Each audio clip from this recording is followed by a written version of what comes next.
Mais d'abord, Eugénie Bastier est avec nous. Bonjour Eugénie. Bonjour Dimitri, bonjour Anissa. Bonjour. Vous nous parlez ce matin, Eugénie, des réseaux sociaux. Il y a plusieurs cas cet été de modération, en fait de censure numérique qui vous ont interpellé. Oui, ces derniers jours, vous savez, plusieurs comptes Instagram de personnalités appartenant à la droite nationale et identitaire ont été tout simplement supprimés en France. Ainsi, le média en ligne Occidentis, qui détenait 160 000 abonnés sur Instagram, a été effacé, ainsi que le compte de la militante Alice Cordier, présidente du collectif féministe identitaire Némésis, qui a été aussi supprimé. Pourtant, aucun contenu litigieux n'a été mis en cause, aucun préavis n'a été envoyé aux concernés.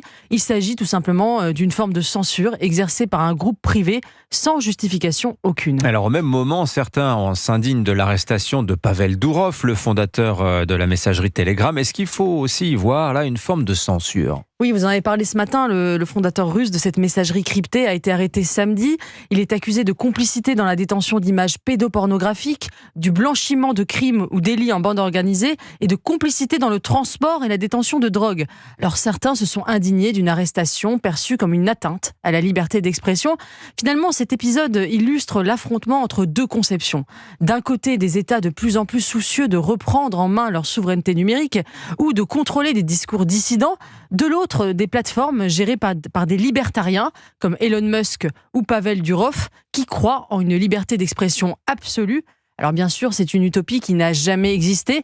La liberté d'expression est encadrée par l'état de droit, mais c'est vrai que ses contours sont de plus en plus opaques et arbitraires. Alors quelle censure vous établissez, Eugénie, entre censure et modération ? C'est bien le problème qui réside dans la difficulté qu'il y a à cerner de façon objective ce qui constitue un discours de haine ou une fake news. Alors, hier, dans une lettre au Congrès américain, le fondateur de Facebook, Mark Zuckerberg, a admis publiquement regretter d'avoir cédé au gouvernement américain pendant le Covid en supprimant de sa plateforme des contenus jugés complotistes ou même simplement ironiques sur la pandémie. Il est aussi tentant de qualifier de haineuse toute opinion n'étant pas conforme à la sienne. Lors des émeutes en Angleterre cet été, des personnes ont été condamnées à des peines de prison ferme pour avoir posté des messages en ligne. Enivrées par cette atmosphère de répression, des personnalités de gauche sont allées encore plus loin, demandant par exemple la suppression des publications de l'essayiste conservateur Douglas Murray, sorte d'Éric Zemmour britannique. Nous sommes aujourd'hui à un véritable tournant. Internet, bien sûr, constitue un catalyseur de la haine et de la violence, mais c'est aussi pour les politiques un bouc émissaire facile pour masquer leur propre impuissance à régler des problèmes concrets d'insécurité, de violence ou, dans le cas du Covid, de santé publique.